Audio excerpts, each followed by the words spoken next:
Good morning friends. So welcome to the prelims booster session. आज का पहला topic है India France bilateral ties. Topic आपके international relations के लिए इंपॉर्टेंट है। तो आपको पता है कि प्रेसिडेंट मैक्रोन जो है वो भी रिपब्लिक डे सेलिब्रेशंस में इंडिया आए थे। तो एक defence industrial road map sign हुआ है इंडिया और फ्रांस के बीच में डिफेंस प्रोडक्शन के लिए। इसमें कोर डिज़ाइन और कोर डेवलपमेंट के लिए मिलिट्री हार्डवेयर के प्रोविजंस हैं। तो डिफेंस सेक्टर में जॉइंट डिज़ाइनिंग जॉइंट प्रोडक्शन करने का जो है रोड मैप दिया गया है। और फोकस जो है वो air space maritime land warfare robotics artificial intelligence technology in सब एरियाज़ पे रखा जाएगा। फिर स्पेस सिचुएशनल अवेयरनेस के ऊपर भी जो है वो एग्रीमेंट साइन हुआ है, जिसमें अर्थ मॉनिटरिंग और रिमोट सेंसिंग आते हैं। टाटा और एयरबस के बीच में भी फाइनल असेंबली लाइन बनाई जाने वाली है, जिससे कि H125 हेलीकॉप्टर्स जो हैं वो बनाए जाएंगे। एक एग्रीमेंट साइन हुआ है यंग प्रोफेशनल्स के लिए भी, ताकि उनको जो है वो एक मास्टर्स डिग्री के बाद लंबा स्टे मिल सके फ्रांस में। ठीक है। तो इंडिया और फ्रांस का बायलैटरल रिलेशनशिप अगर हम देखें 1998 में स्ट्रेटजिक पार्टनरशिप साइन हुई थी दोनों कंट्रीज़ के बीच में। ट्रेड के में देखें हम तो जनवरी से दिसंबर 2021 के आंकड़े कहते हैं कि $14 बिलियन का ट्रेड था, excluding military equipment of course. France India का जो है इंडिया में 11th लार्जेस्ट फॉरेन इन्वेस्टर भी है। डिफेंस कोऑपरेशन में अगर हम देखें तो फ्रांस जो है वो इंडिया का सेकंड लार्जेस्ट आर्म्स सप्लायर रहा है। और रफ़ाल के अलावा स्कॉर्पिन सबमरीन्स भी हम जो है फ्रांस से जो है कॉन्ट्रैक्ट करके ले चुके हैं। फ्रांस में फोर्थ लार्जेस्ट इंडियन कम्युनिटी रहती है यूरोप की, आफ्टर यूके,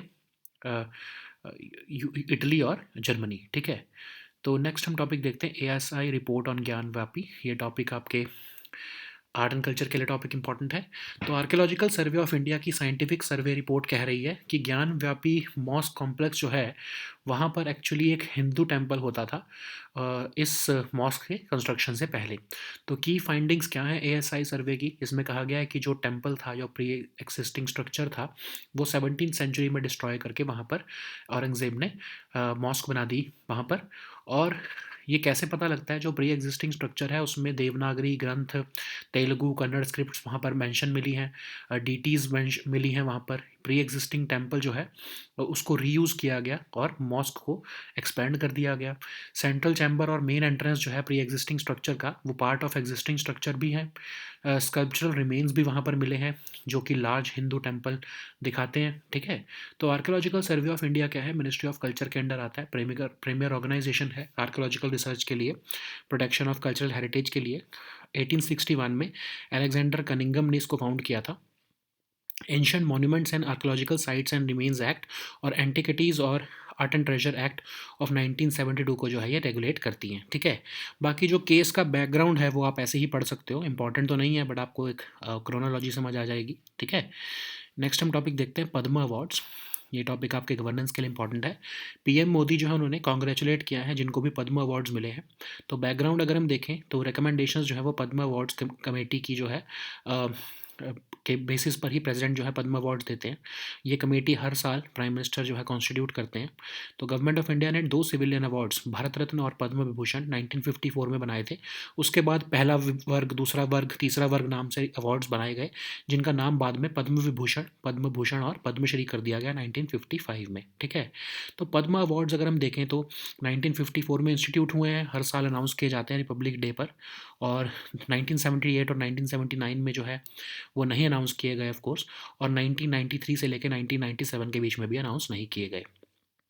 ये awards art, social work, public affairs, science engineering, trade and industry, medicine, literature, education, sports, civil service, किसी भी फील्ड में जो है ये दिए जा सकते हैं। गवर्नमेंट सर्वेंट्स को जो है ऑफ कोर्स ये अवार्ड्स नहीं मिलते हैं। और ये नॉर्मली पोस्ट ह्यूमसली नहीं मिलते हैं अवार्ड, बट ऑफ कोर्स अगर कोई हाईली डिजर्विंग कैटेगरी है तो उसमें पोस्ट ह्यूमसली भी अवार्ड दिया जा सकता है। और एक साल में 120 से ज़्यादा अवार्ड्स ऑफ कोर्स नहीं दिए जाते। पद्म अवार्ड्स की जो कमेटी होती है जनरली वो कैबिनेट सेक्रेटरी हेड करते हैं, जिसमें home secretary, secretary to president और 4 to 6 एमिनेंट पर्सन्स जो हैं वो एज मेंबर्स होते हैं। ठीक है। नेक्स्ट हम टॉपिक देखते हैं गैलेंट्री अवार्ड्स। ये टॉपिक आपके सिक्योरिटी के लिए इंपॉर्टेंट है। प्रेसिडेंट ऑफ इंडिया ने जो है गैलेंट्री अवार्ड्स भी अप्रूव किए हैं। तो ये एक्ट्स ऑफ ब्रेवरी और सेक्रीफाइस को अवार्ड करते हैं या ऑनर करते हैं ये अवार्ड्स ऑफिसर्स या पर्सनल ऑफ आर्म्ड फोर्सेस के। साल में 2 बार अनाउंस किए जाते हैं, रिपब्लिक डे पर और इंडिपेंडेंस डे की ईव पर। और 3 गैलेंट्री अवार्ड्स जो हैं वो मेन है परमवीर चक्र, महावीर चक्र और वीर चक्र, 1950 में जो है ये इंस्टीट्यूट किए गए। उसके बाद 1952 में जो है अशोक चक्र क्लास 1, 2, 3, जिनको बाद में रीनेम करके अशोक चक्र, कीर्ति चक्र और शौर्य चक्र किया गया, वो 1962 में रीनेम हुए। ठीक है, तो जितने भी गैलेंट्री अवार्ड्स हैं वो पोस्ट ह्यूमसली भी दिए जा सकते हैं ऑफ कोर्स। और अगर हम एलिजिबिलिटी देखें तो जितने भी ऑफिसर्स हैं या मैन या वुमेन, सभी रैंक के आर्म्ड फोर्सेस के, चाहे वो नर्सिंग सर्विसेज के हों, इवन सिविलियन सिटीजन्स भी, चाहे वो पुलिस ऑफिसर्स हों, पुलिस फोर्स के मेंबर्स हों, पैरामिलिट्री फोर्सेस के, रेलवे प्रोटेक्शन फोर्स के, वो भी एलिजिबल होते हैं। और अगर हम जो अशोक चक्र की जो है एलिजिबिलिटी देखें तो मोस्ट कॉन्स्पिक्यूअस ब्रेवरी के लिए दिया जाता है अवार्ड। कीर्ति चक्र भी जो है कॉन्स्पिक्यूअस गैलेंट्री के लिए दिया जाता है और शौर्य चक्र भी जो है वो गैलेंट्री के लिए दिया जाता है in the face of enemy. ठीक है, नेक्स्ट हम टॉपिक देखते हैं जीवन रक्षा पदक अवार्ड्स। ये टॉपिक आपके गवर्नेंस के लिए इंपॉर्टेंट है। प्रेसिडेंट ऑफ इंडिया ने जीवन रक्षा पदक सीरीज ऑफ अवार्ड्स 2023 जो है अनाउंस किए हैं 31 पर्सनस के। तो 2023 क्यों है? क्योंकि पिछले साल के अवार्ड्स 2024 में दिए जाते हैं। तो ये अवार्ड जो है meritorious act of human nature के लिए दिए जाते हैं। किसी की जान अगर बचाई हो उस पर्सन को ये अवार्ड दिए जाते हैं। तो 3 कैटेगरी होती है इस अवार्ड में, सर्वोत्तम जीवन रक्षक पदक, उत्तम जीवन रक्षक पदक और जीवन रक्षक पदक। सभी लोग जो है वो इसके लिए एलिजिबल होते हैं, जो भी ऐसी फील्ड में जिसने कंट्रीब्यूशन दिया हो। और ये ऑफ कोर्स पोस्ट ह्यूमसली भी दिए जा सकते हैं। नेक्स्ट हम टॉपिक देखते हैं all India survey on higher education. ये टॉपिक आपके गवर्नेंस और सोशल इश्यूज दोनों के लिए इंपॉर्टेंट है। मिनिस्ट्री ऑफ एजुकेशन ने all India survey on higher education report निकाली है 2021-22 के आंकड़े जिसमें दिखाए गए हैं। तो ये रिपोर्ट 2011 से निकाली जा रही है हर साल। इंस्टीट्यूशंस ऑफ हायर लर्निंग के बारे में ये रिपोर्ट होती है। तो हायर एजुकेशन को किससे डिफाइन किया गया है? मतलब 12 साल की स्कूलिंग के बाद जो भी एजुकेशन है उसको हम हायर एजुकेशन कहते हैं। और इस सर्वे में डेटा इकट्ठा किया जाता है, student enrolment, teachers data, infrastructure की इन्फॉर्मेशन, फाइनेंशियल इन्फॉर्मेशन एटसेट्रा। तो इस साल का अगर हम सर्वे के हाइलाइट्स देखें तो चाहे टोटल एनरोलमेंट हो हायर एजुकेशन में वो भी इंक्रीज़ हुई है, फीमेल एनरोलमेंट भी इंक्रीज़ हुई है, SC students, ST students, OBC students, minority students, इन सब की एनरोलमेंट इंक्रीज़ हुई है। और जेंडर पैरिटी इंडेक्स जो सबसे इंपॉर्टेंट होता है इसमें फाइंडिंग में, वो कंसिस्टेंटली 1 से ऊपर रहा है, 1.01 रहा है। बेसिकली मतलब क्या हुआ इसका कि फीमेल जो ग्रॉस एनरोलमेंट रेशियो है वो मेल ग्रॉस एनरोलमेंट रेशियो से पिछले 5 सालों से लगातार ज़्यादा रही है। फैकल्टी के बारे में अगर हम देखें तो 56% के आसपास जो है वो मेल हैं, 43.4% जो है वो फीमेल फैकल्टी है। नेक्स्ट हम टॉपिक देखते हैं युवा संगम पोर्टल। गवर्नेंस के लिए टॉपिक इंपॉर्टेंट है। युवा संगम रजिस्ट्रेशन पोर्टल जो है वो लॉन्च की गई है Indira Gandhi national centre for arts में रिसेंटली। ये रजिस्ट्रेशन पोर्टल जो है फेज़ 4 ऑफ युवा संगम के लिए है, जो एक भारत श्रेष्ठ भारत के अंदर का मिशन है मिनिस्ट्री ऑफ एजुकेशन का। इस इनिशिएटिव को प्राइम मिनिस्टर ऑफ इंडिया ने जो है इनिशिएट किया था और इसमें youth of north east region को रेस्ट ऑफ इंडिया में जो है के साथ मिलवाया जाता है। लगभग 20,000 यूथ जो है वो ट्रैवल करता है क्रॉस इंडिया और उनको कल्चरल एक्सचेंज प्रोग्राम में जो है पार्टिसिपेट करने की जो है अपॉर्चुनिटी दी जाती है ताकि वो एंशंट कल्चर और नेचुरल डाइवर्सिटी ऑफ इंडिया को समझ सकें। यूथ जो है वो 18 से 30 साल के बीच का होता है। ठीक है, नेक्स्ट हम टॉपिक देखते हैं सपिंदा मैरिजेस। ये टॉपिक आपके सोशल इश्यूज़ के लिए इंपॉर्टेंट है।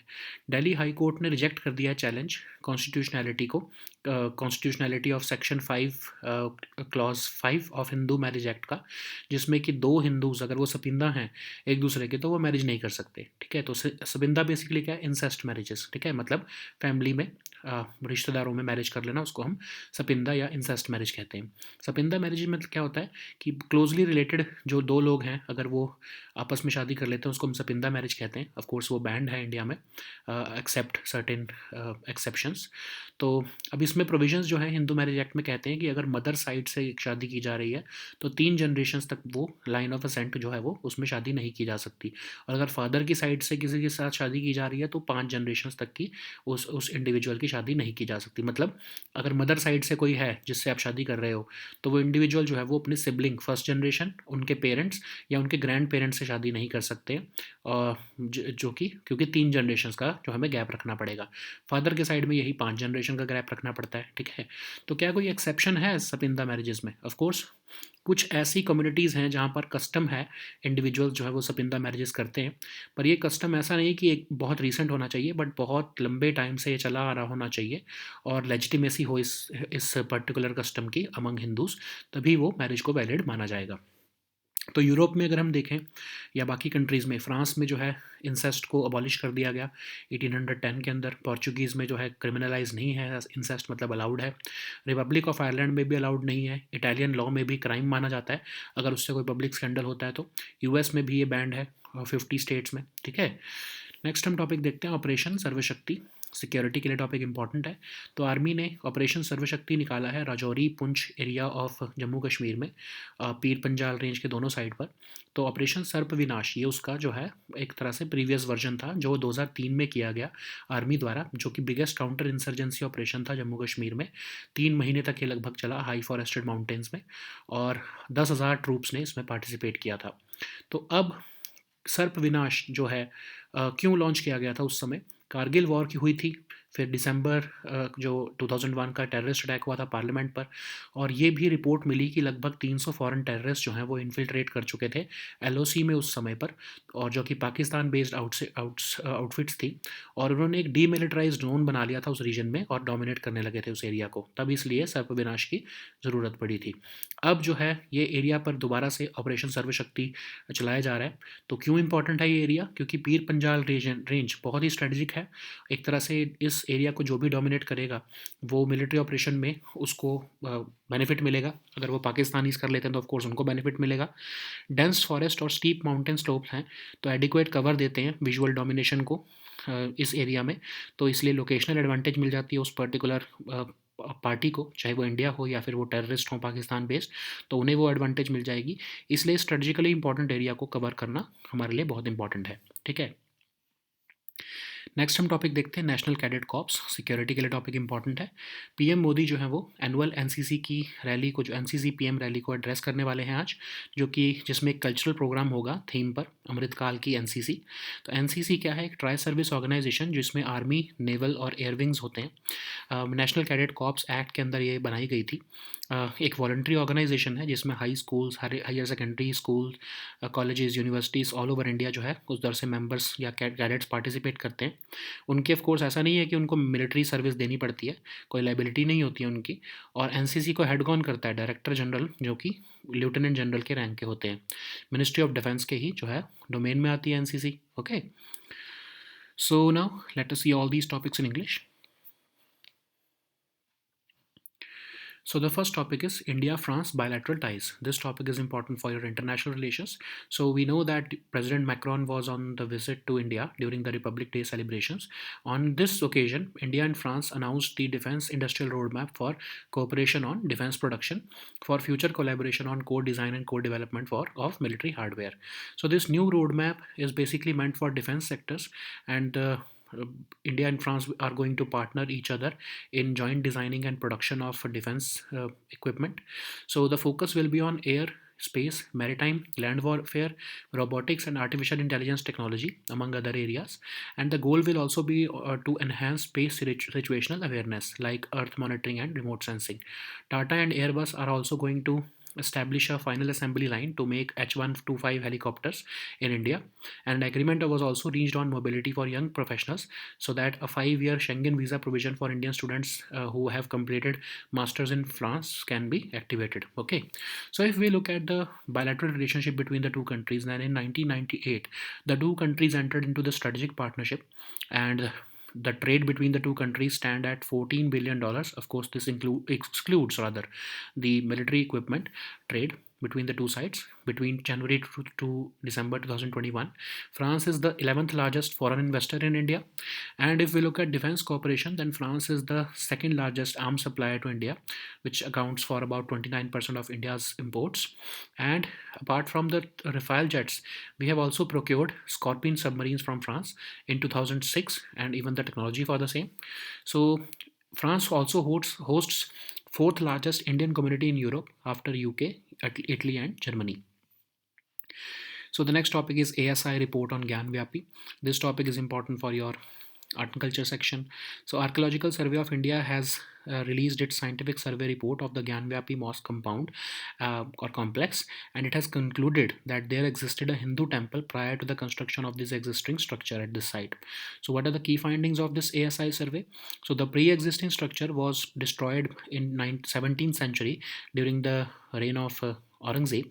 So the inscriptions in the Devanagari, Granth, Telugu, and Kannada scripts have been found, with of course the deities also.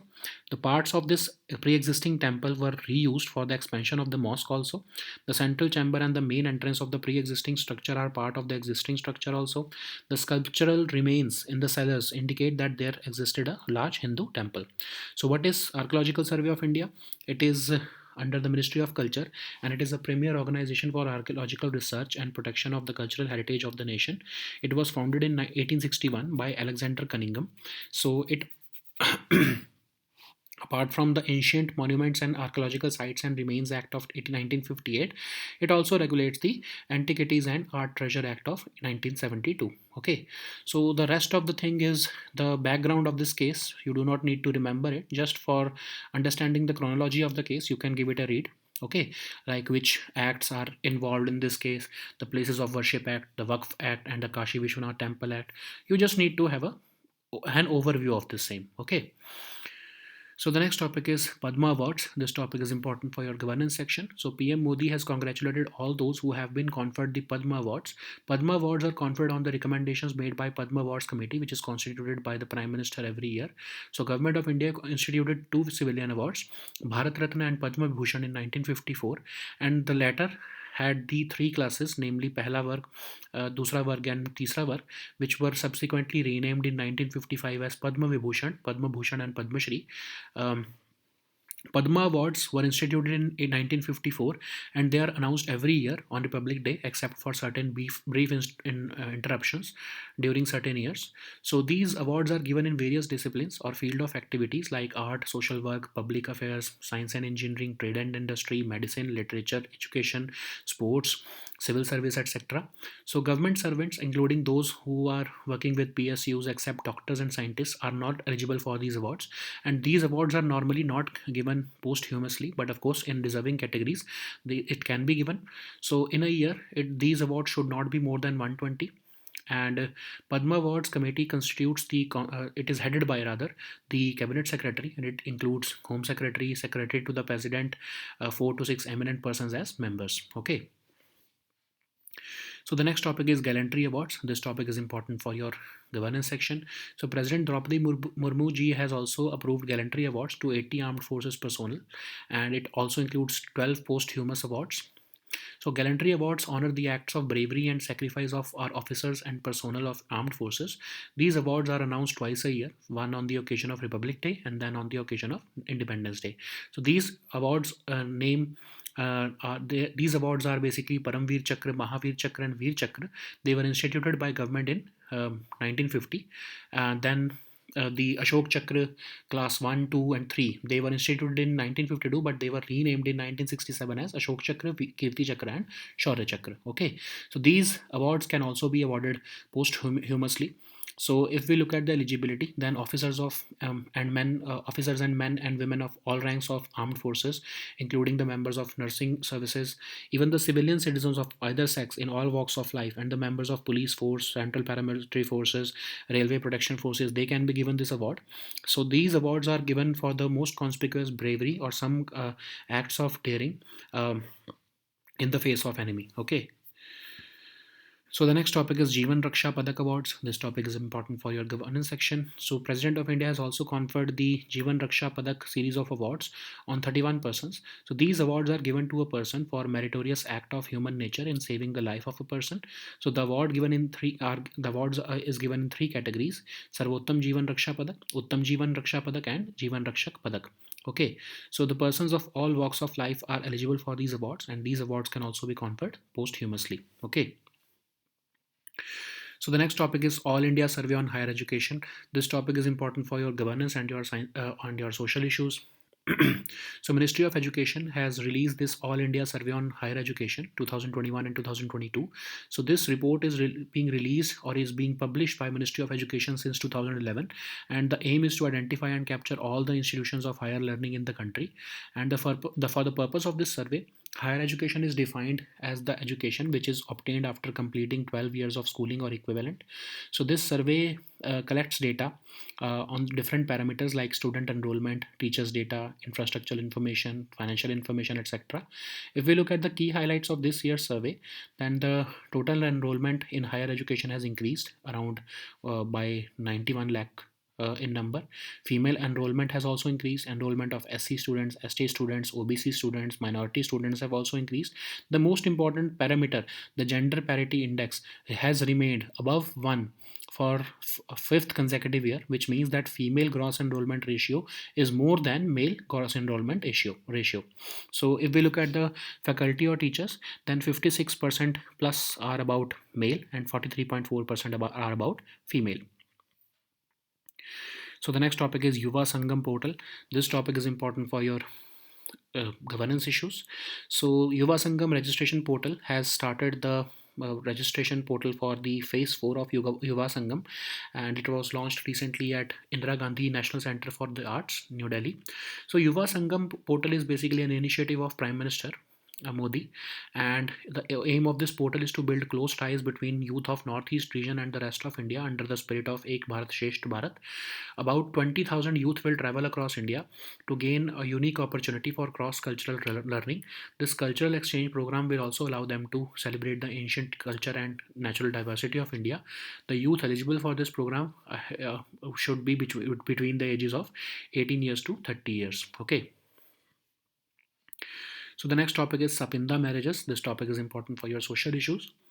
So Delhi High Court has rejected a challenge to the constitutionality of Section 5, subsection 5 of Hindu Marriage Act of 1955, which prohibits marriage between two Hindus if they are sapindas of each other. Sapindas mean incest, okay, or marrying between a family. So a sapinda marriage is one between individuals who are related to each other within a certain degree of closeness or with family ties. So under the provisions of Hindu Marriage Act, on mother's side, a Hindu individual cannot marry anyone who is within 3 generations of them in the line of ascent, and on the father's side, the prohibition applies to anyone within 5 generations of the individual. Okay, so in practice, it means that on the mother's side, you cannot marry your sibling, your the parents of your siblings and their grandparents. Okay, similarly on the father side, this prohibition applies up to 5 generations.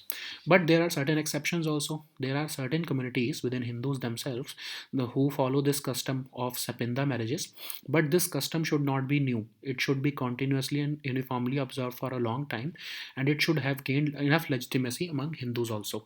Only then that marriage would be applicable. So are incest marriages allowed in other countries? In France, incest was abolished in Penal Code of 1810.